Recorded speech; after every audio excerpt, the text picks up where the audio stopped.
We are now. You Yes. can hear us now. Yes. Somehow, some way. Cash Wheeler just tweeted out, if that puts your kid to sleep, your kid is dumb. If this puts your kid It's the Champa. Oh, okay. Nice. Love it.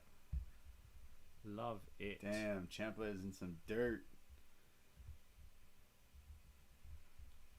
He's just healing. Being a heel. Being a heel. Being a heel. Who's in the room? We're just going to wait for this to like fill up a little bit. There's those soothing voices. Hey, thank you. Thank you, John Cena. Again, how do we look? How do we sound? Is everything seeming good from our end? Yes. I mean, I'm just saying yes because I think we look good. Do you think we look good? Yeah. Do you think we sound good? Yeah, probably. Nice. Okay. Probably do. Let's see how this is doing. Testing, 1, 2. Yeah, and we have audio from here. Nice. It's so weird. I fucking hate this update on Mac. Paul says, to tell you the truth, you sound a little British. Ah! Yeah, I'm ashamed of Having that an accent? right now. No, just fucking Being Brits. British? Fucking dickheads. What's going on here?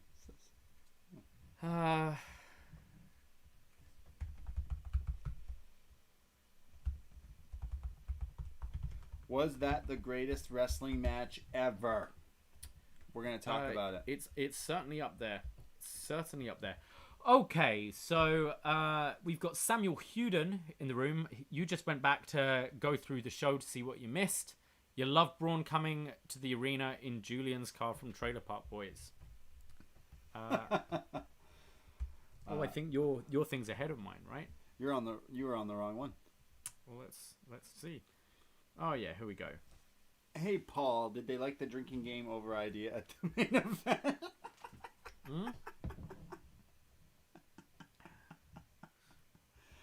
John Cena's poking fun. Was it the greatest wrestling match? I mean, how great is Peyton Royce? Peyton Royce is pretty great. Peyton Royce is pretty great. We're going to start the show in just a few seconds. Just going to tweet out that we are, in fact, live. And then we'll start talking about Backlash. LFG, won't we? Yeah, we will. In 2 seconds. Santana Garrett, yeah, she was on the show. She was the highlight. Do you think she designed her t-shirt? What was her... going live on YouTube with our WWE Backlash.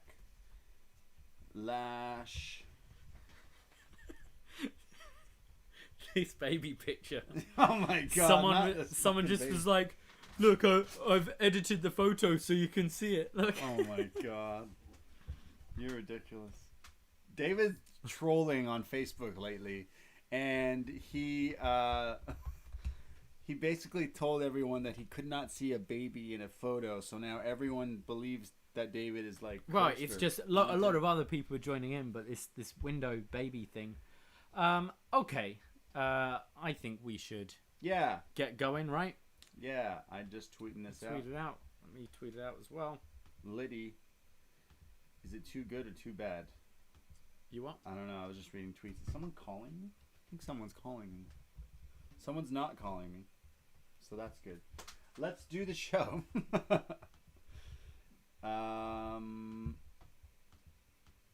Yeah, cool. We're going to talk about everything we watched tonight. Back piss, as WH called it. Piss. And feel free in the chat if you are here to say stuff. We'll read some funny comments. Yeah, we don't do a feedback thread for these kind of reviews because we don't normally talk about the main roster, but we do like to have feedback from you. So keep it show related. Anthony really wants to know who's in a badass baby stable. He just has to what know. would we have? All right, let's think about this. I'd go Johnny Gargano. I'd go fucking... Does it have to be NXT? Kona Reeves. Kona Reeves. Raul Mendoza. No, he's already in a stable. Yeah, well, fuck it. This is my stable. He's leaving that. Okay, got you. Kona Reeves, Raul Mendoza. Matt Riddle and Otis. Wow. There you go. We didn't get Otis coming out tonight. No. We didn't get that. Yeah, that's sad. Okay, we're going to start recording our little post-show thing here. And cool. Yeah, we'll check into the room kind of after each match, read a bit of feedback as we go. I don't think this show's going to be too long, so we won't keep you up too late. Get that rest before New Japan tomorrow morning, or tonight, if you're on that side of the world. And let's go. LFG, baby. Hello. Hello, hello, hello. Braden Harrington here with Davie Portman for Up Next. And this is the greatest wrestling podcast ever. It is indeed. Maybe not, but the greatest wrestling podcast ever. We are talking about Backlash 2020 on Up Next, the Patreon. Oh, yes, that is what we're doing now. We are your NXT friends. Friends! But we watch WWE sometimes. Me, not usually. In fact, watching this show, I learned about so many things I've been missing. That you didn't know was going on. On Fridays. Is it SmackDown on Fridays? You see, I don't always watch, but I always support our bosses, John and Wade, by listening to their shows. Right, yeah. And seeing what's going on. So I don't watch Raw or SmackDown. I gave up on it a long time ago. It's not something I want in my life. Don't need it. Don't care. But when it comes for these pay-per-views, it kind of fills in the gaps. It lets me know what I've been missing. So the highlight of tonight was I didn't know that there was an angle going on with a wrestler who then has to take a urine sample on TV, live on TV, and then threw his pee into someone else. And that was the highlight of my night tonight, knowing that this was a thing in wrestling. But you were watching back in 2006, weren't you? I was. Because this was exactly the same angle as then. What, with the piss? With Shawn Michaels and the McMahons. Oh, it was. And even the dialogue was pretty much identical. It's very bad. It was so funny that they threw piss on someone. But I guess we'll get to that match, which was thing. But a jar of piss is what I got out of... I mean, some people would call this a jar of piss, this pay-per-view. Or maybe not. But yeah, Backlash 2020 from the WWE was something to be remembered for. I don't know if it was so much the piss, but... we did have the greatest match ever, which, you know, I'm on Twitter, and a lot of people are saying that they liked it, that they loved the greatest match ever. So I guess we'll get to those thoughts. Do we kind of want to run down the show in? I think so. Yeah, I've got the show here in order.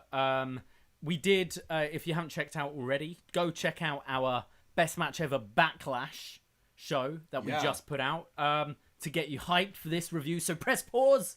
Listen to that, and then you can come back ready for the greatest match of all time. We did our greatest Backlash match. Our best match ever is the Patreon show we do, and we did our Backlash ones, and you know we did talk about a Randy Orton match in the history of Backlash. To hear us talk about it, you listen to that show. But will we be doing a best match ever Backlash in years' time, and will we be talking about the one tonight? Yeah, will we put them against each other? Right? So Backlash is in the air. WrestleMania season usually means Backlash is right after. They brought it back. Sure, Mania was like 2 months ago, but you know it's fine. Backlash is here. So we did our watch along, which the video is up on our YouTube as well, and it was a lot of fun to kind of hang out with a bunch of people to watch this pay-per-view. Again, I don't watch Raw and SmackDown, so some of this was just some ridiculous shit for me to watch. Was new to you. Yeah, very new. Now, there was one match I told you about before a couple of days ago when we ran through, previewed the show. Okay. And there was one match where you went, oh yeah, that's actually something I kind of want to watch. That should be pretty good. Oh yeah. And that was Apollo Crews defending his newly won United States title against Andrade. And we both really wanted to watch that match, so we didn't watch that match. Because we won't be talking about that match. They put it on the pre-show. It was on the pre-show. We were sorted out all our stuff for the watch-along. I was making burrito bowls for us. And then, before we know it, we've missed Apollo versus Andrade. I believe Apollo retained, and I believe there was tension between Andrade and Garza. It looks like Zelina's stable is splitting already. But we might get an Andrade Angel Garza feud down the line, which sounds pretty cool. Also, Kevin Owens got involved, and it looks like maybe Kevin Owens will have another shot at Cruz's US title. So I just find it weird because Andrade is like such a good wrestler, and he's kind of just being put in this dark opening things that we didn't. I wanted to watch this match because he was in it, and I didn't get to watch it because I figured it would be on the pay-per-view. You wonder how whether Heyman's duties were like over, like right after Monday, and this is all Pritchard now, or what? Because obviously Heyman was relieved of his duties. Bruce Pritchard's taking over Raw and SmackDown, but this whole kind of Andrade, Zelina, Angel Garza project, this whole Apollo Crews project has been a Heyman thing. So I don't know. I've been enjoying it. I think it's been a highlight of Raw for me when I have tuned in. It was a shame to see it on the pre-show. They'll probably have some sort of rematch tomorrow night on Monday.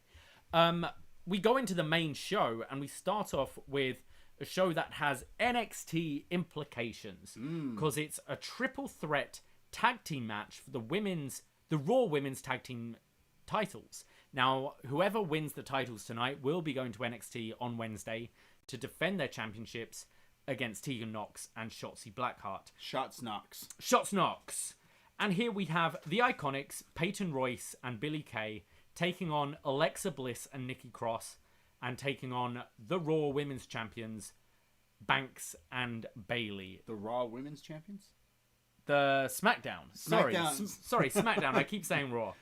So Bayley is the SmackDown Women's Champion and now also the Women's Tag Team Champion with Sasha Banks, and she says she doesn't want to be known as Bayley Two Belts, so she's Bayley Dos Straps. Yes. It doesn't quite roll off the tongue as Bayley Dos Straps. Bayley Dos Straps. Bayley Dos Straps. Yeah. Sure. So these two made mention that they wanted to defend these titles when they originally won the titles. Then the titles were a complete joke and disappeared, and now they're champions again, and they're going to be defending them on NXT. It seems it's rehab season. That's it. It is. It's just like, hey, we didn't do that. And that wasn't even a joke about the Hardy Sheamus match coming up. Wow. But yeah, they're trying to rehab these titles. It seems they're on people I consider more main eventers in Bayley and Sasha. And it looks like they will be challenged across all three brands, which is pretty cool. Early on in the match, there's a really nice exchange between Sasha and Peyton Royce. Peyton actually kind of surprised me a bit here. I thought she looked pretty good against Sasha Banks.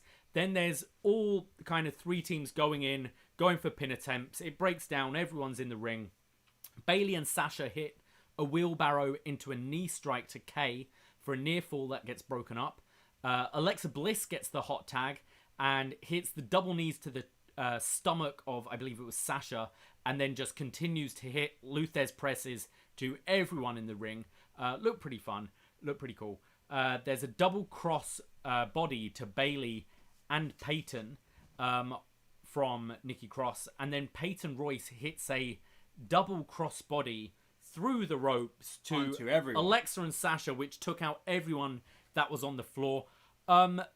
Looked kind of awkward, but I really don't know how you could hit a crossbody through the ropes that way without it looking a bit awkward. She landed onto everyone. Everyone took the bump. Everyone took the bump. Yeah. It would look pretty good. And then everyone's just getting their shit in. Everyone's trying to hit their moves. There's loads of roll-ups going back and forth.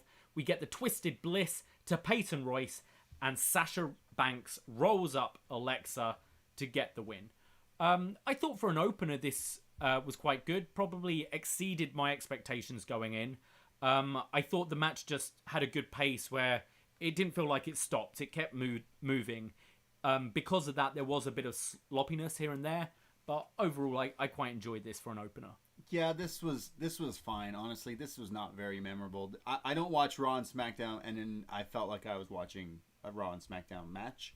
But I am a fan of Bayley and Sasha, and they kind of have let me down with where they've gone in the direction. So I'm trying to give this a chance. Watching them with their new theme songs even is like hard to see. But like I want it to work. So I was like, yeah, cool, let's watch it. But I like the way that she won with the roll up at the end, where you think Alexa Bliss does all the work and Sasha just rolls her up and that's it. It's fine, but it wasn't much. I feel they're doing the slow burn here with Sasha and Bayley, which is something we're not really used to in WWE. They've been hot and cold with this feud for years, but I feel now they're kind of ready to pull the trigger and they want to build it up slowly. Potentially, this could be like a Kevin Owens Jericho sort of breakup, and that's how it feels like they're doing it. We're kind of having the tag titles, having a singles title in the mix as well. And I'm looking forward to the match on Wednesday, defending the WWE women's tag titles. No Raw, no SmackDown, just the women's title. So these two are going to face Tegan and Shotzi on NXT on Wednesday, and I'm more excited about that match than I was about this match. We go to our next match, which was the one Braden got super excited about after seeing the video package. Wow. This is the piss match. It's the match that's had a lot of criticism. The feud going on involving Jeff Hardy's kind of real life personal problems. Before we go into the match itself, how do you feel about that? Either the angle itself or just knowing how close to home it is for Jeff Hardy. Yeah, it's really weird that they would do that. I mean, look at the history of wrestling. They've always poked fun at actual real-life things and issues and made them on a bigger scale. But it's this dude who I don't like bringing to light of really bad things because, like, as wrestling fans, you talk to yourselves as friends or whatever, and your wrestling friends or whatever, and you're like, oh, like that Jeff Hardy, he's always like lit and he's always driving drunk. Or those Usos. Remember when John Cena made fun of the Usos as well? It's like, yeah, cool. You're making fun of a real life thing, and that's like what that's how you attack people realistically. But this is like a guy who still has these issues. Like these are still happening. So it's not like he's done this and now he's like into yoga and he's clean. Like he's still having these issues. Yeah, so why would you make light of something like that? You shouldn't be basically like advertising that Jeff Hardy's cool. If you want to be like him, do that, and it's bad. I mean, they're trying to tell this redemption story with Jeff that he did have those problems and now he's the other side of it. The problem I have with it, personally, I'm not offended by this sort of storyline if it's treated like delicately and with respect. Like WWE, it's a soap opera, and soap operas reflect what's going on in the world. Sure. And have a character who's got issues with substance abuse and someone the heel taking the piss out of that. But the what? The piss, yeah. The problem is, I think the last Jeff Hardy incident was so recent.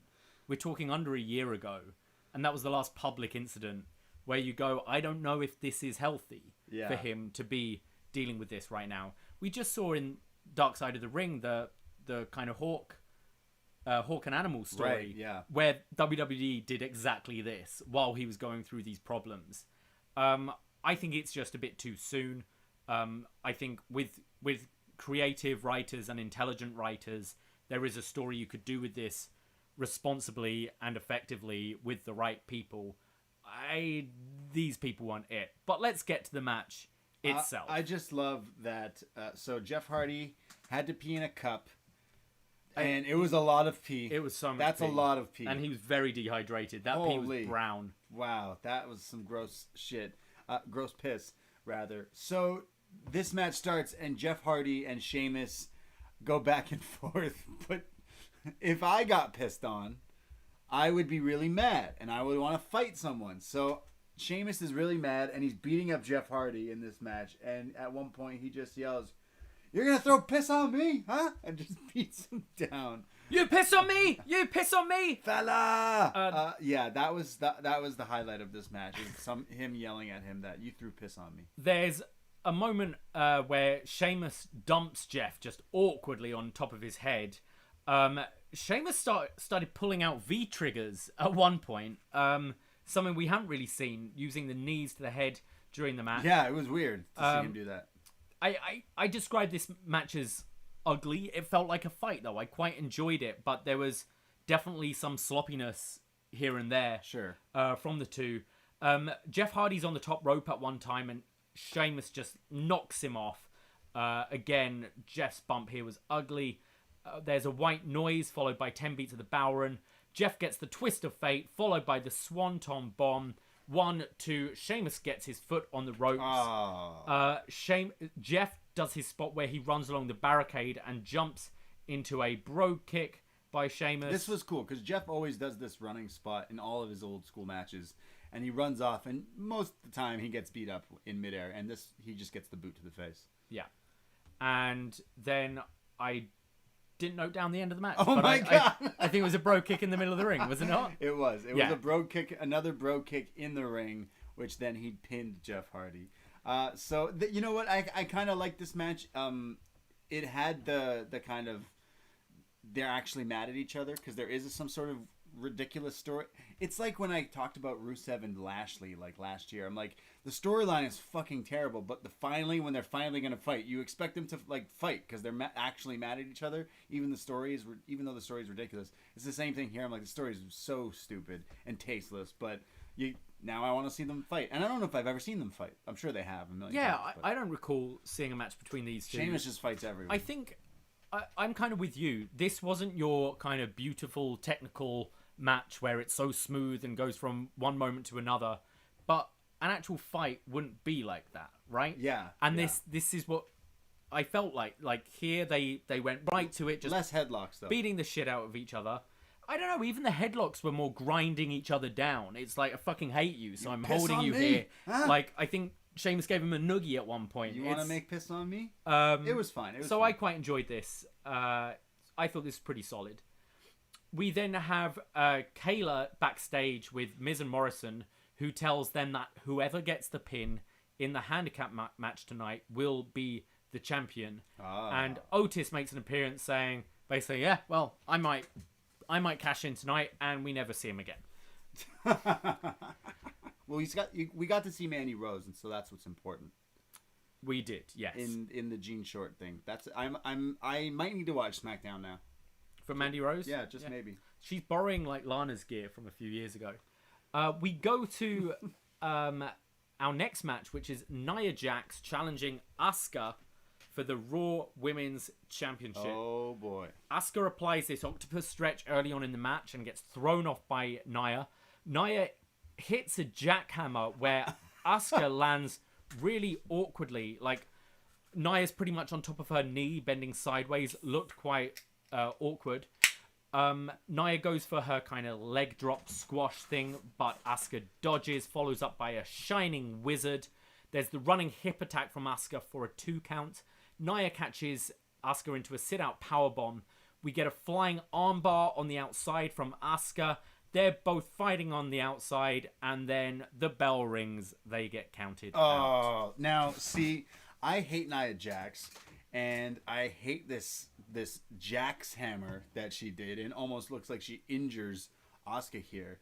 I know it's like, oh yeah, hate on Nia Jax. I'm sure everyone who's a wrestling fan right now is doing that, but like, it's very transparent how this person is not good. Like, how many times do we have to keep watching this match? I feel like I watch this match every time she wrestles. It's like, ooh, is she gonna hurt someone? She almost did. That Jax hammer didn't look that good. This match was not good. We had someone in the chat room, I think it was Chris Thunder from Down Under, who during the Jeff Hardy and Sheamus match, in the chat, as the finish happened, where it was the bro kick, by the way. Yes. I'm not sure if you knew that. It was the bro kick to Jeff Hardy, and the pin happens, and Chris Thunder in the chat was like, oh wow, another storyline ends in a double count out. And we were like, no, dude.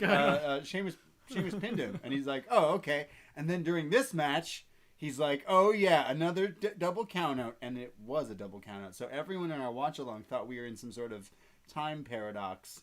Chris Thunder picked Doctor Who for one of our Up Yours episodes, and we thought that he was maybe a Time Lord and went ahead in time. Yeah, we were like, yo, do you predict the future? Like, it was crazy. But yeah, double count out, which means the feud continues. Yeah, so that's kind of what made me mad. That it looks like this feud is going to continue. Nyah, I'm the same as you. I gave her the benefit of the doubt for so long, but especially since her injury, she's got worse. There are so many better women who are underutilized, not only in this roster but in the fucking world. You know, like who would do so much better at this role. Something I would say is just how good Asuka is, because Asuka was just... The match was Asuka, right? Like, you talk about people wrestling a broom or a doll. She could do that. And Asuka here was still... managed to get me into the match somewhat, just because how good she is and the way she was selling Nyah, and also being on top of Nyah. But the double count out, come on. Of all the matches on this card, this was the one I was like, end it, move on. Yeah, jeez. I agree. I didn't like it. Didn't make sense. Asuka is like one of the hottest characters in like this pandemic era, and it's a waste that like we're not... I'm thinking of all the good actual wrestling matches that we could be seeing, and instead they're pushing this. I would say this is the first feud. Like, I want Asuka to have a long run with this title and build up legitimacy. And I think, look, who is the first guy babyfaces always have challenged them after a big title win? Kane. Sure. You know, like, you need to have big those. Show. Exactly. And I think get through these couple of months with these ones, and then we can start building up other women who are actually good wrestlers for some more main event style women's wrestling. I agree. We have MVP and Lana backstage kind of continuing their feud over Bobby Lashley. We go to Miz and Morrison, who come to the ring and present their brand new music video, which I believe was debuted earlier today on was it The Bump? Braden, describe this thing. So I was a fan of Miz and Morrison when they originally joined together, like in WWE, ECW, that kind of era. This is when they joined up and tag teaming and stuff. And they put out a diss track to Crime Time, which was like a rap video, and it was pretty funny. And years later, it's a second video from them, and it's pretty awesome. It's not so much like a hip hop video, but it's them like doing like almost like an 80s ballad of some sort. This this reminded me of in American Dad. You don't really watch American Dad much, but the son Steve will often go into these ballads where he's like wearing a white blazer, wind blowing through his hair, he's ripped. It felt like that, right? They're in this nice house, there's a grand piano, there's a harp just sat there. They're all in their white, they're all looking dapper. It's very kind of 90s boy band sort of thing. I'm not one to be a huge Miz fan or a John Morrison fan, to be completely honest. But as soon as I saw this video, and they gave me the match indication that one of them has to be champion. They can't share the title. Yeah. I instantly was like, okay, John Morrison should be the WWE Universal Champion right now, because the Braun thing doesn't work for me. I don't care. But these guys are clearly... It's time where we're stuck at home and there's not crowds, and we're doing the cine matches and more filmed things. So why not make this like their gimmick, where they continue to do... Where they think they're like doing good. They think they're like making like award-winning songs or videos or chart-topping songs and stuff, while doing like this ridiculous Hollywood vibe, which I hate. I hate The Miz, but like... It worked for me. This was way more better than the match it was promoting. Yeah, I really enjoyed this video too. I'm higher up on The Miz than you. I find him pretty entertaining. I think he's a very capable performer. I just felt, unless you're actually going to put the title on one of these guys, can this just be a tag team feud? Or something else? This is the Universal title, and this is what's going on. Hey. Braun interrupts the music video. I would say this is the first time I've seen his like new entrance. I thought it looked pretty cool. I don't know if you saw it, but his train is like the Strowman Express, right? And the Titantron was like a train coming towards it. Wow! And then it hit, but all the smoke came up. But you've got the plexiglass down the aisles as well, so it kind of looked like a train coming through. That's cool. I thought it looked pretty cool. It's the coolest thing about this man. No, his car was actually. But I can't afford that. I can afford a smoke machine. We have Miz and Morrison just trying to outspeed and outrun Braun early on in the match. Quick tags back and forth. They're actually kind of on top of Braun for a fair bit until there's this huge right hand from Braun that sends Morrison loopy. This connected really nicely, and Morrison sold it great. Miz hits a baseball slide to the outside, followed by Morrison hitting one of his corkscrew planchers over the top.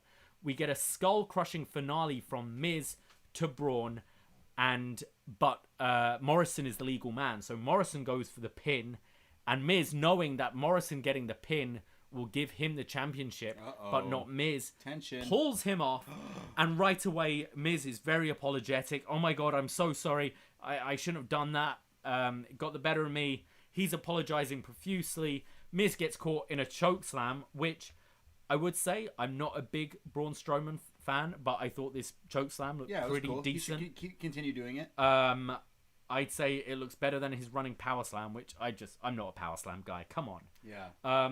Braun hits the running power slam to Morrison. 1, 2, 3. This was quick. This was nothing. This was kind of what I expected it to be. Yeah. It's time to just move on to someone who can hopefully take this title off of Braun, because I don't think he should be in this position. He insulted me with his comments, which I don't believe he ever really apologized for. So fuck that guy. I'd have taken Miz or Morrison over Braun, personally. The comments are that he just, like everyone else, if you don't have a job right now, too bad. Is that pretty much it? It's like, you're done. You're done. You should have thought ahead. You should have got a better job. A real job before the pandemic. Yeah. So if you lost your job during this pandemic, Braun Strowman was right about you. So you should love Braun Strowman. Yeah. I hate Braun Strowman. I don't understand it. I hate big guys wrestling like this. He's the male equivalent of Nyah Jax. He was in NXT. They saw how big he was, how cool he looked. They're like, ooh, yeah, right away. I don't even think he was on NXT TV yet before he was called up. Like, that's how he was, maybe in the Rosebuds. It's just not what I like to watch, but whatever. Do you see this being a way to break? Well, obviously the seeds are now set for Miz and Morrison to break. I think there's more in them as a team, right? Because I find them pretty entertaining together. But this is obviously the first seed planted to a breakup, where I would probably see Morrison being a babyface, and I think you got Morrison then mixing up with the likes of AJ, Riddle, Bryan. Could be pretty fun for that IC division, which should actually be the Universal division. We get a kind of recap on the Intercontinental Championship match from SmackDown between AJ and Daniel Bryan, and AJ cuts a promo backstage, but that's it we see from him. He's got his IC title, but everyone knows the IC title is round.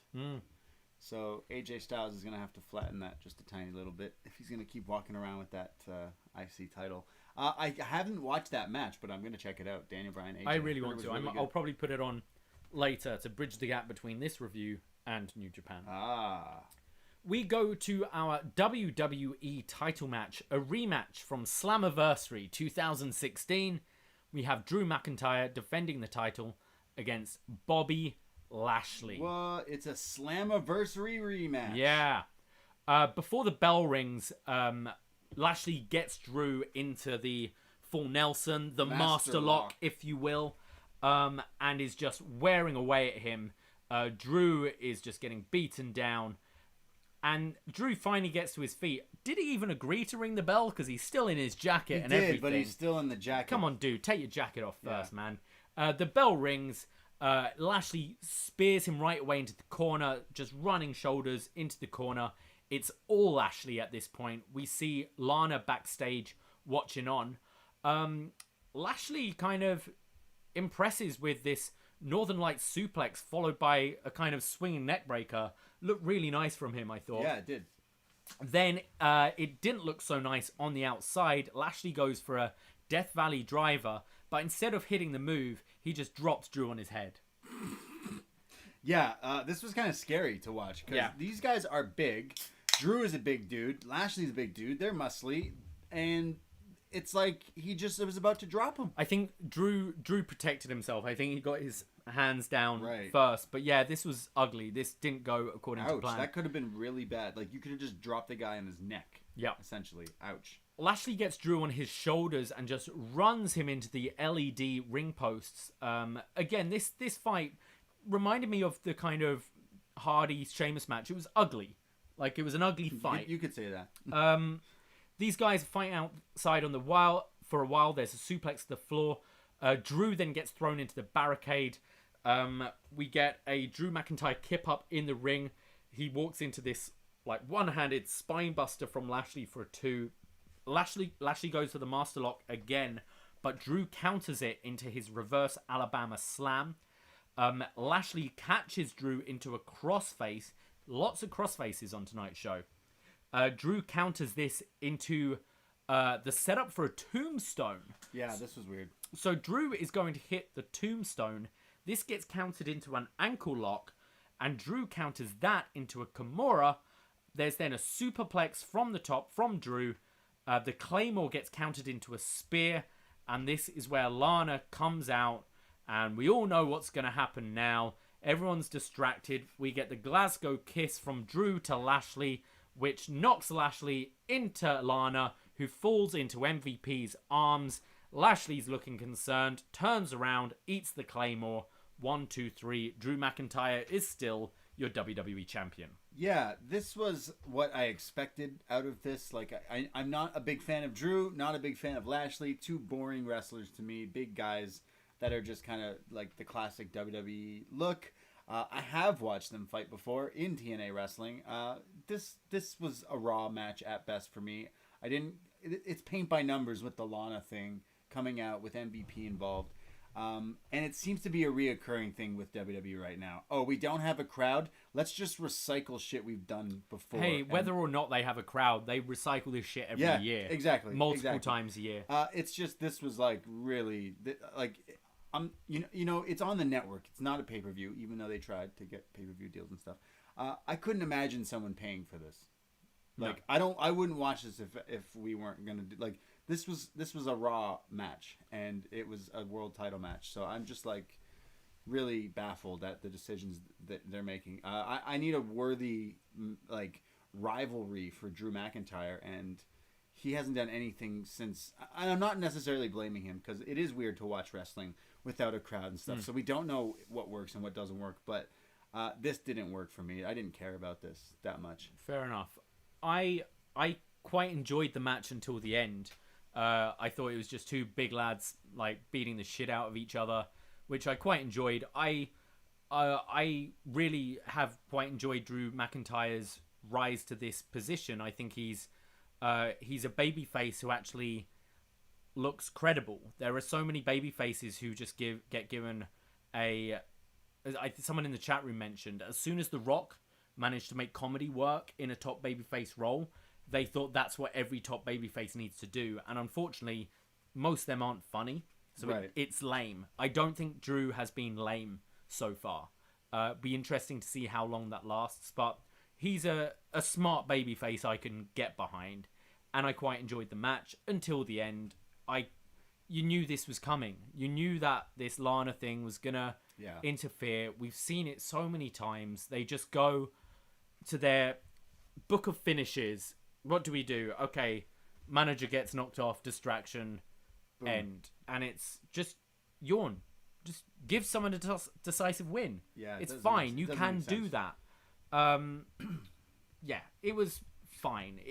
I enjoyed it more than you did, but the end annoyed me as well. Sure. We then go on to... oh, yeah. I don't know where to start. What do you call this? This was advertised as a Raw tag team title match. Was it? Okay. I think. It was.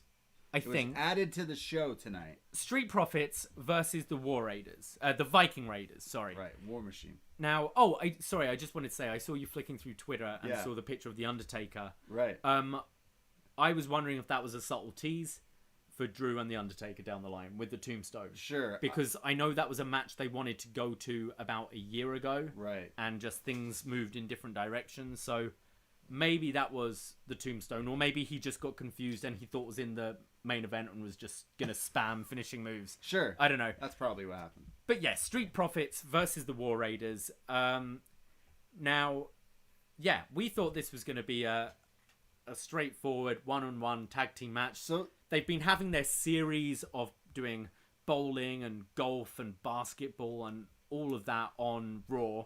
Yeah. And it was time to actually get the match. So they're just fighting in the parking lot here, outside the Performance Center. When I mentioned Braun Strowman's car is parked, and the Street Profits and the Viking Raiders accidentally crash into it, or beat up each other, smashing the windshield.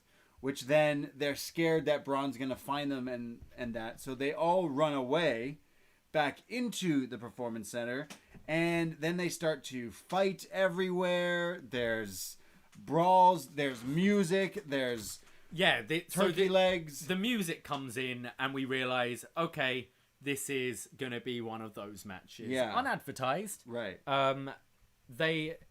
They're fighting. They suddenly all pull out their weapons. So you've got Ivar with the bowling ball, Eric with a shield and an axe. Oh my god! And the Street Profits with axe? golf clubs. Wait, so what would a bowling ball do? You could smash a guy with it.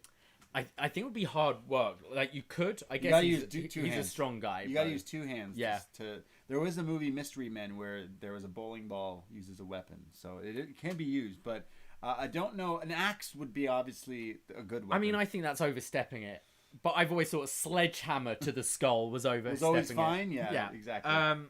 So they're going, hey, let's lay down our weapons. And then there's a dream sequence of Ivar bowling, and he picks up the bowling ball and throws it to the groin of Montez Ford. This is isn't it Tommy Dreamer that does this? Yeah. I mean, it's in a lot of those early 2000 tag matches. So this was ridiculous. I hope him and Bianca Belair aren't planning anything soon. Because he got a bowling ball of the nards. Because Strike, his pins were split. Oh, Dawkins just tackles Ivar through this window. Right? That was cool, I guess. A glass window that is obviously gimmick. They go flying through. I just didn't understand what was happening. What? I know they've been having issues and different battles between sports and stuff. Well, that's the thing. It's been a kind of competitive friendship rivalry. Is that what you call it?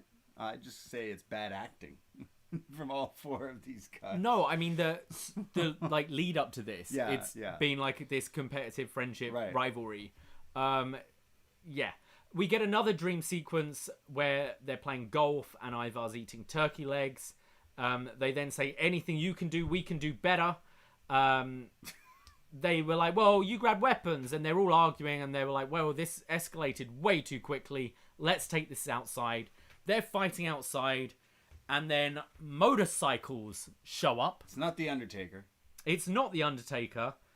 And Akira Tozawa is the leader of this biker gang. It's like Kill Bill or... I don't know. I don't know what... Akira? His name is Akira. Yeah. But the movie Akira? Mm-hmm. With the motorcycles and stuff? Yeah, I don't know. I don't know what was going on here. He says in Japanese, anything you can do, we can do better. So it's the Yakuza. And this was the point where the chat room, who were shitting on this, were like... This is the greatest thing I've ever seen. Akira Tozawa just showed up on a motorbike. All right. Okay. I can confirm. Everyone in the room was shitting on him. I must admit, I was kind of the same. I was, what the fuck is going on? This is dumb. And then I was like, yeah, this is dumb. I like this. So Akira Tozawa shows up with motorcycles, not just him by himself, but with tons of ninjas on motorcycles, essentially. And then the Street Profits and the Vikings now, they huddle up. They're like, we're gonna team up here. We see a lightning strike from the sky, and then the Viking Profits are born. Hold up their red cups, their golf clubs, their shield and their turkey leg. Start chanting, we want the smoke. Tozawa poses, and the Jobber Ninjas attack. Oh my god. There's then some Rush Hour references and just a load of movie references all over the place. There was obvious back and forth, the Jackie Chan, Chris Tucker beating up the bad guys, but there's so many Star Wars references in here as well. This was just really weird. This was I know wrestling is supposed to be for kids. I kind of know, but this really felt like it. Yeah. So we've got the Viking Profits. They kind of gesture that, hey, we've defeated all the ninjas now. Right. And Tozawa gets up and gestures someone forward, and I'm informed this is Jordan Omogbehin. Apologies for pronunciation. As the Yeti? As the Yeti. So this is a guy who's like Babatunde 7'10". He was being managed by Malcolm Bivens. This is a big lad. Yes, he is. Very tall. Ivar force grabs a turkey leg. Oh yeah. Oh, by the way, the ninja has a samurai sword. Why wouldn't it? Ivar uses the force to grab a turkey leg. Eric's like, I got this one, guys. They then run up on top of a truck. They start running along the top of the truck. This shot was kind of funny. That was the best part. Was them running on the this four truck. guys, This is the a Viking long truck. prophets, just running This ain't along no this NXT truck. This is a WWE truck. This is a big truck. Yeah. That's a big truck. Ivar's gassed. And they're having a go at him, and they're like, hey, if you didn't eat all those turkey legs, you wouldn't be so out of breath. So I was busy fighting off the ninjas. We then get a bulldog off of the truck into a skip full of trash. Oh yeah, so then they just decide to turn on each other again and fight. Yeah. And then everyone ends up in the garbage. And it ends with Ivar hitting a swanton into the skip, onto the garbage. And then we get a flashback of all of the girls, all the games that have called Ivar cute, but Eric not so much. Which I don't understand, because, Raymond Rose, cute. He's married. Yeah. Probably Ivar is as well. I don't know. Who knows? Jessica Carr, the referee, shows up and is like, hey, what are you doing? Your match is up next. Which Charbel in the watch-along was like, oh, we're getting the match as well. We're like, no, Charbel. No. It's not actually happening. And then she calls him cute, too. She calls Ivar cute and says, Eric, not so much. And then as they're in there, it's like Star Wars. We see the trash will start to move. And this tentacle, I describe it as, starts to try and grab at them as this ends. So Money in the Bank, we were left with wondering whether Rey Mysterio and Aleister Black was still alive after being thrown off the roof of a building in Stamford, Connecticut. Now we're worrying if these guys have been eaten up by some kind of giant tentacle monster. I have no idea. All I know is if that was the greatest wrestling match ever, it delivered. John Cena in the room thinks it looked like a crocodile tail. It looked like some tentacle stuff. I thought it was a tentacle. I'm not into that tentacle stuff, so I couldn't be the best expert, but, I bet like Brandon from New Jersey could help us out or something. WH Park. Now, this for me, I admit I found entertaining. I didn't really understand why it was necessarily happening. I think that Stadium Stampede match we had... was that their answer to it? I think so. That's really sad. I think so. But the Stadium Stampede, it was a feud that built for a while. It all made sense. We'd already seen the humor somewhat. Yeah. I did get into this more when Tozawa showed up, Sure. I'd say.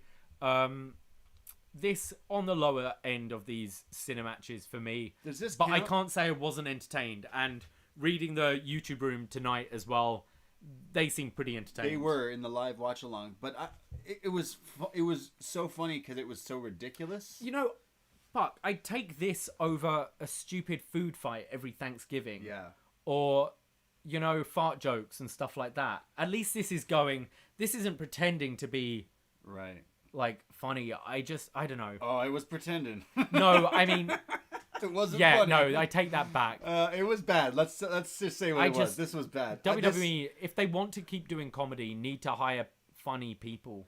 Yeah, if proper, this was the answer to Stadium Stampede, then what they need to hire some writers. I finished listening to that podcast with the Inner Circle today, where they're talking about the Stadium Stampede, and Jericho's like, yeah, I want to be in football jerseys, and I want to make the entrance with all the flames, and then I want to charge at each other like a Game of Thrones battle. God. And then I was like, that's all I got, guys. But then the 10 of them were brainstorming everything they could do, right. And it was like, and then it just kept growing and growing and growing. I don't see that kind of creativeness here. No, this was really lame. Let's be honest. Like I said, I know wrestling's for kids, and we still love it as adults, but they should know, like, adults watch this more, especially with these ratings coming out for all these shows, but like adults obviously still watch this, so try to make it for, like, what are you aiming at? Like, who would find this funny is 8-year-old kids. Like, that's all I can see. I did find it funnier than Money in the Bank, personally. Right, yeah, sure. It was just, I don't know why I was watching. Yeah, I know. Like, imagine this was a pay-per-view. Look at all the backlashes we've had, and this was on one of them. It's just, they bumped an actual wrestling match for this. Yeah. So, not really happy about it. It was silly. Do you think this big guy is Tozawa's new partner, or do you think it was just for the I think it was spot? just this. Yeah, me too. I think it was just this. And we go to now the greatest fucking wrestling match of all time ever in the history of wrestling. I thought it was that. I thought it was that last thing with the dumpster. I thought that's what it was. Yes, the greatest wrestling match ever. Quote. Now this is Randy Orton versus Edge. This is Edge's first quote unquote proper wrestling match since returning.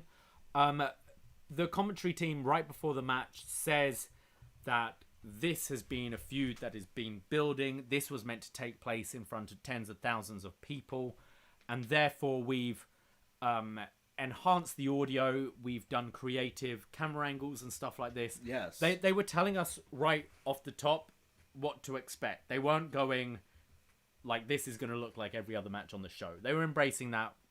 We've edited this. This has gone through an edit.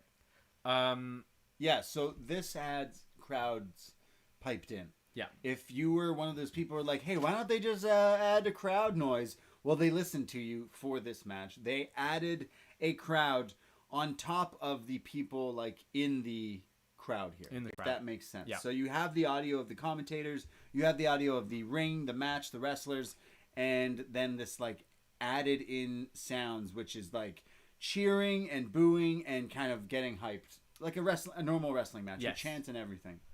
We've got the referee, Charles Robinson, in the classic blue shirt with bow tie referee attire. Yes, really funny.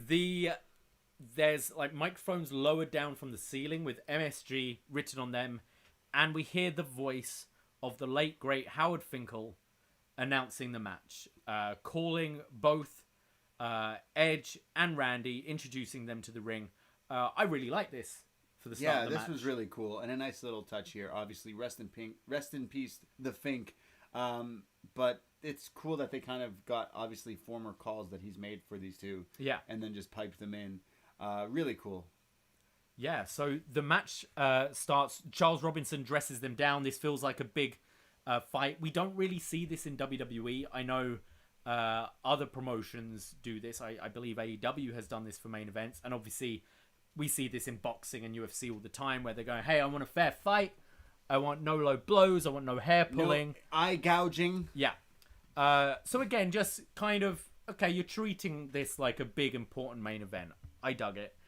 The match starts and Edge really presses early on with just some like classic wrestling, showing off that he's still got speed as well, considering he's a lot older than the last time we saw him in one of these types of matches. But Randy's a step ahead of them, so they're going for that classic wrestling start with the deep arm drags. And when it comes to the third one, Randy just stands back. And then they're doing the drop down leapfrog bit that we see again at the end of every wrestling match.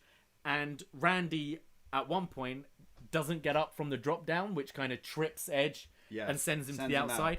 I thought this was really clever and kind of started to show that they're going to kind of showcase like a bit of every sort of wrestling almost. We see later on it becomes a bit more obvious. Yeah. But they're going for a really classic style here. But Randy just showing he's one step ahead. Like, no, I'm not doing that. I am a wrestler. Like, I'm better. I know what happens. I've wrestled for so long. Like, it's really cool that they do they hyped it as the greatest wrestling match. So you knew they were going to actually do wrestling. Or we just thought this match would just be an RKO and would be all a gimmick. But the gimmick here was like, they're going to actually wrestle. I mean, Randy challenged him to a wrestling match. So it was cool to see both of them who, over the years, watching them, obviously they're a lot older now, but if you've watched all their stuff back, like both guys are really kind of technically sound wrestlers. Yes. They're pretty good. They're pretty athletic. And it was cool here to kind of see them actually be able to do it. I enjoyed it. It's so... Some people have said, like, oh, you bring Edge back after 9 years and you partner him with Orton. Randy Orton. But you see, I'm not a Randy Orton fan. you see how motivated Orton has been in the kind of build up to these matches, and I'd say in these matches themselves. Like, I know people didn't like that WrestleMania match, but they're giving it their all, these two, I think. And Edge as well. Just, I thought this was a really good first feud for these guys. I like this a lot better than the WrestleMania. 100%. Yeah, for sure. We have Randy attempting a superplex off the top to the outside, but Edge knocks him off with this stiff headbutt and then hits a clothesline off the second rope to Randy, knocking him off the apron. And this is where we see a cut above Randy's eye, and he's just bleeding. Yeah, this was interesting. Like, Randy, again, this is filmed a week or so ago, so we don't know if this is a real cut, if this is a blade, if this is just fake blood, because obviously they do that stuff now too. But it was cool. At first, I thought it was going to be just fake blood, because I was like, this is edited. Why actually blade? And then later on, you could see that was a proper cut. It was right above his eye. We get the greatest move in wrestling history, the side Russian leg sweep, transitioned into a crossface. That was nifty. Looked pretty good. We have the RKO attempt early in the match. When I say early, I probably mean about 15 minutes into it. Yes. Because this match is long. It's long. But long. This gets dodged by Edge. Edge then goes for his new submission, the choke triangle, which commentary call is now called the Anti-Venom. Obviously, with Randy Orton being the Viper, this is how you take down the Viper. I just got it. Oh, okay. I thought it was because Edge is a big fan of a Toronto/Orangeville band, I think, USS, and they have a song called Anti-Venom. So I'm just wondering if he's like, I like that band. Why not both? They were always featured on the Edge radio station here in Toronto. So nice. Yeah, both. Both. We have Orton's modified backbreaker, which causes Edge to start stelling that neck. Obviously, the neck injury is what kept Edge out for 9 years. Then Randy's all on top of Edge. He's throwing him into the plexiglass head first. Yeah, this was crazy. Randy's just throwing him everywhere, and we went in the room. Oh boy, are we going to get another count out? Oh, not another. Randy heard us. He was like, wait, another count what's out? that they're saying on the UpNXT watch along? We might have another count out. Rolls into the ring, rolls back out. He stopped it. He's a veteran. Yeah, he knows. He stopped it. There's Randy's backbreaker to Edge on the table. This wasn't as bad as when he did it to the Singh brothers. Oh. Edge landed on his back, not on the front of his face / side of neck. Did you see one of those Singh brothers tweeted that it's been like a few years anniversary since that spot? And he's like, my dad or uncle or grandpa watched this on TV and called me 20 times to make sure I was alive from that Randy Orton spot. Not as deadly on Edge. Randy, in the middle of the ring, looks up to the heavens and then starts to hit the three amigos. This is wild because if you watched wrestling in 2005, 2006, Randy Orton once cut a very famous promo to Rey Mysterio after the death of Eddie Guerrero and told Rey that, I don't know why you keep looking up there because Eddie's not in heaven, Rey. Eddie's in hell. Fuck. So Randy getting his retribution, changing his mind, and looking up for Eddie Guerrero here. And this is where we started to see more of the kind of callbacks to wrestling's greats. Yeah, so there's a lot of like going back to different styles of matches. They do the three amigos. I think Edge counters. Edge blocks the three amigos and hits 3 of his own. Then we go into like Ric Flair, Ricky the Dragon Steamboat. Yes. They're just chopping the shit out of each other's chests. I really like and commentary's there to tell you, oh look, they're doing Ricky the Dragon Steamboat versus Ric Flair. And we're like, we know, we just watched a load of their matches. Yes, best match ever on the Patreon. Yeah. If you're listening to this, you already know that. Fuck, did they just listen to our best match evers and put it all in this match? Yeah, pretty much. I think so. We then have Edge's like chest thrown into the corner, like chin first on the outside. He starts selling like crazy. Randy actually hits his superplex. Like his daddy. I put here, Edge is, in my opinion, one of the best sellers. Like, you can tell this guy's been acting for the last 3 years. I think in the last match, it kind of bordered on melodrama. Yeah. It was a bit too much, but here as a wrestling match, I completely believed it. It looked like a struggle. It was great. We have a draping DDT off the top from Randy, but gets countered into the Edgecution. Yeah. There's running knees to the side of the head of Orton, a top cross body for a 2 from Edge. Edge counters into a crossface. Orton rolls out and just beautifully rolls out of this crossface maneuver and hits an angle slam. Oh, another great move. He goes for the RKO, but this gets countered into an unprettier attempt, which gets countered with Randy leapfrogging Edge, and you thought he was going to hit a Poison Rana. Yeah, I thought so.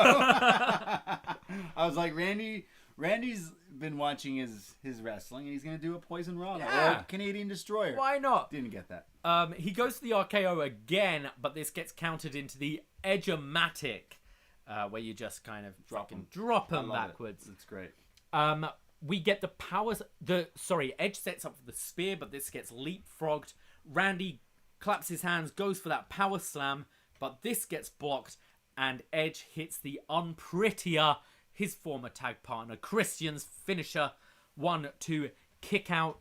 We then get a stun gun from Randy, draping Edge across the top, and this was where we thought maybe the news is saying, the reports are saying that Edge has torn his tricep, and if this didn't do it, this looked like it might have started to aggravate it, because this looked kind of nasty being draped on the top. Randy follows up with the pedigree. Yeah. I don't know if I've ever seen Randy Orton do a pedigree. But I don't think I've seen Randy Orton do as much as anything in this match. Randy Orton hits a pedigree.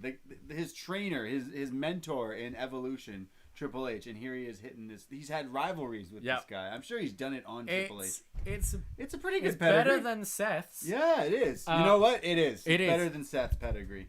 1-2 kick out. Then Edge is like, fuck you, I'm going to hit you with the rock bottom. Oh. Really nice rock bottom there. We're just watching these back on Twitter now. I have the WWE GIFs open from the match, and I'm looking at all these moves as you're calling them. I'm scrolling through. Really nice rock bottom. I also like this move where Randy always does one of the best drop kicks, and Edge scouts him and catches him with like a sit-out powerbomb at 1.2, which was really cool as well. But they're going back and forth with so many moves. We have Edge trying to apply the sharpshooter, but this gets countered.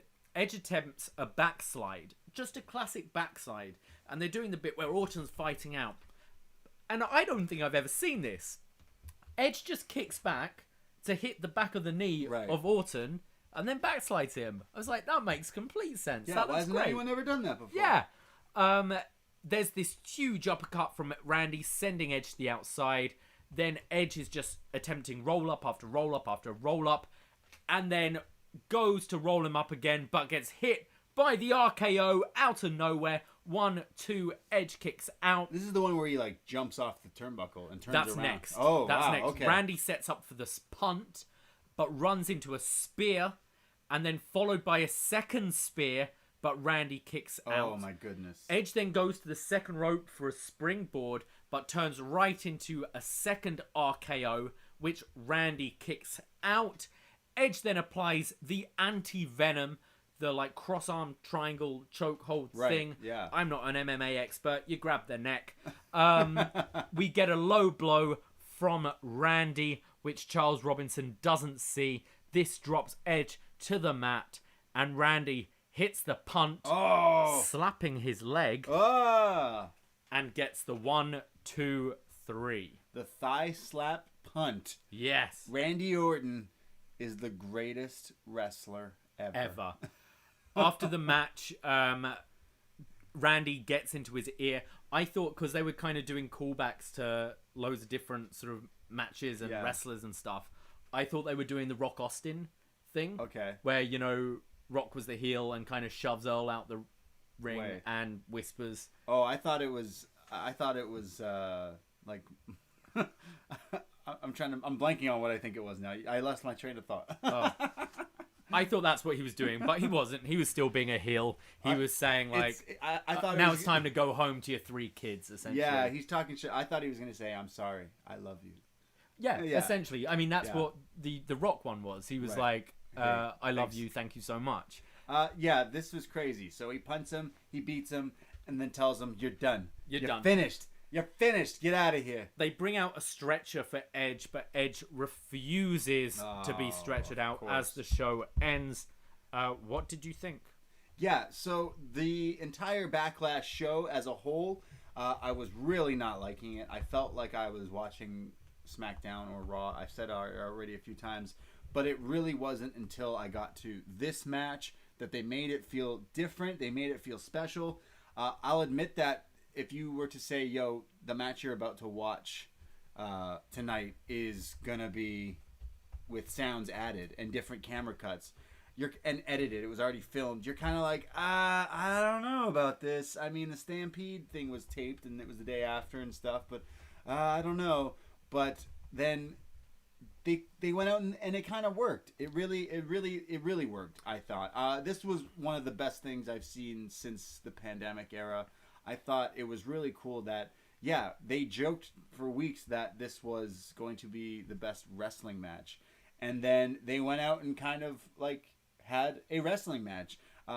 We did mention our show Best Match Ever on the Patreon, where we've been going back and watching epic matches or rivalries and stuff like that. And Ricky the Dragon Steamboat and Ric Flair and that era in the 80s and early 90s and stuff, that era of like, you know, what do you call it? Like a Broadway, right? Like you just go so long, like you just go long, and the story in itself like keeps adding and building. The W.H. Parks podcast, the Winding Road or whatever, it's about the style of wrestling that's like this winding road of so much. And in New Japan Pro Wrestling, which I'm so excited is coming back later today, they do that. Like Okada's matches are exactly what I saw here. You get the classic wrestling, and it starts to build up from headlocks and jump down and drop downs to more advanced moves, to more bigger moves, to more storytelling. And obviously Edge and Orton have the story so many years going back. I've watched them wrestle so many times, and tag as well. So it was just interesting that like maybe this was the actual match we were supposed to get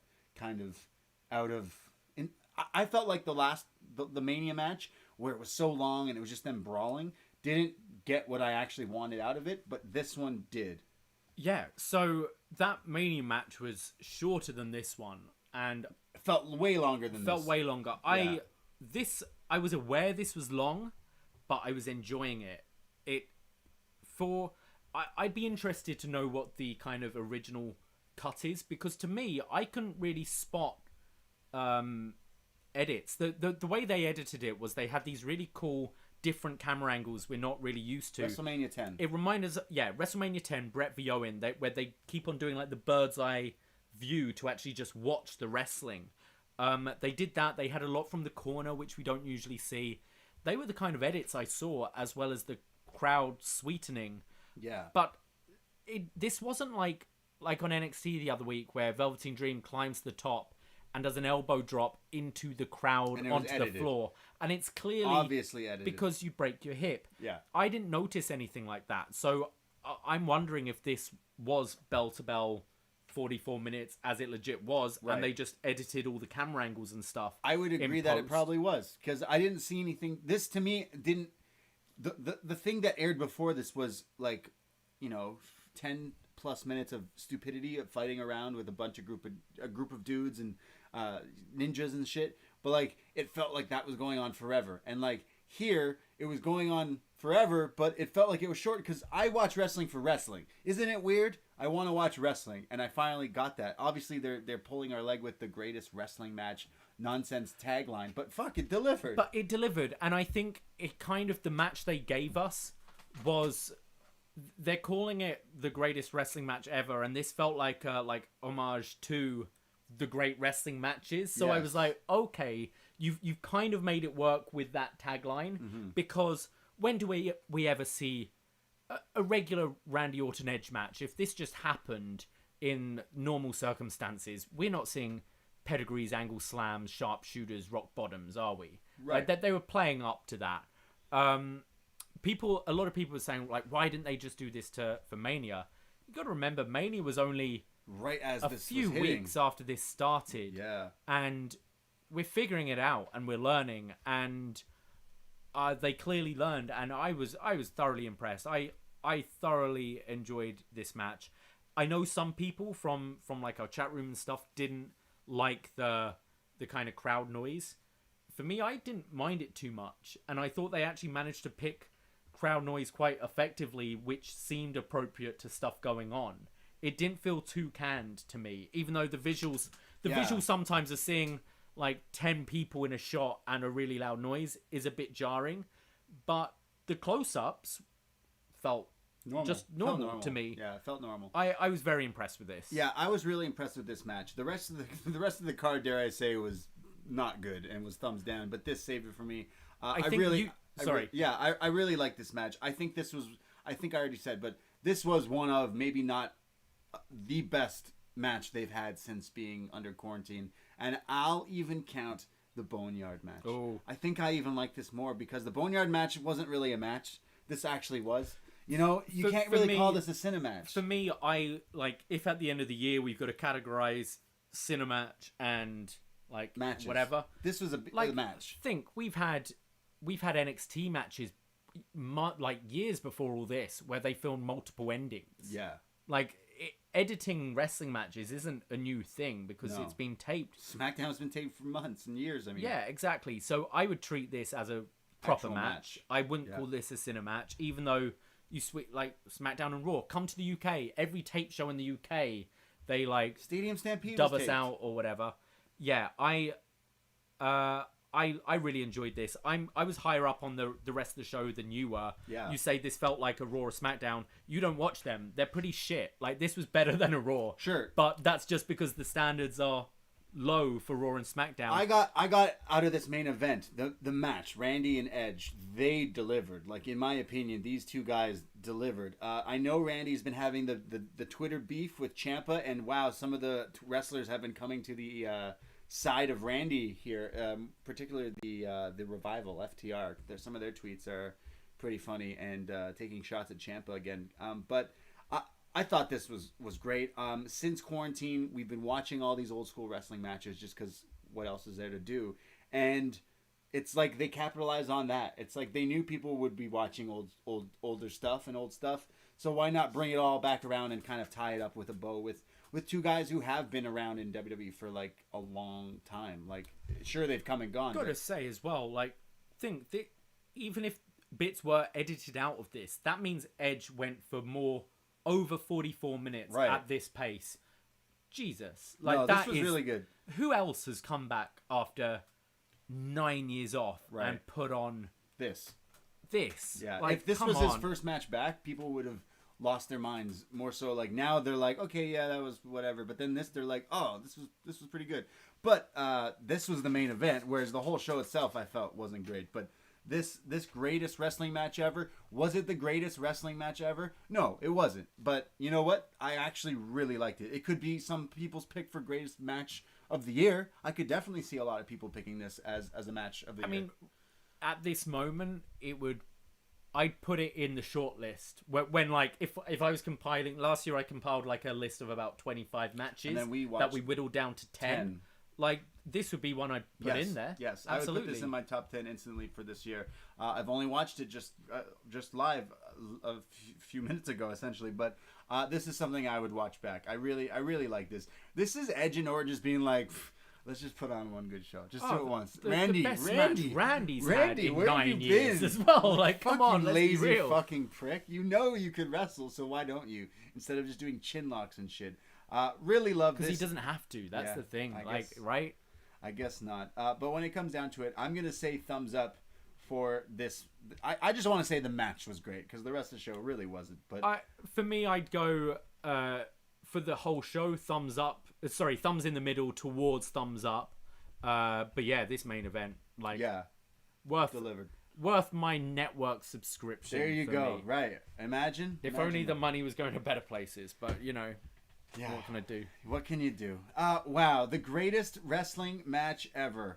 Edge and Orton. So Edge is injured now from an RKO is what people are reporting. So Edge will take Randy's advice and we've heard tricep injury, which is hopefully something he can heal with and be back because he proved he's got gas in the tank. Yeah, definitely. But you know what? If this is Edge's last match, I don't think it will be. No. But if this is his last match, greatest wrestling match ever. Like, he did well.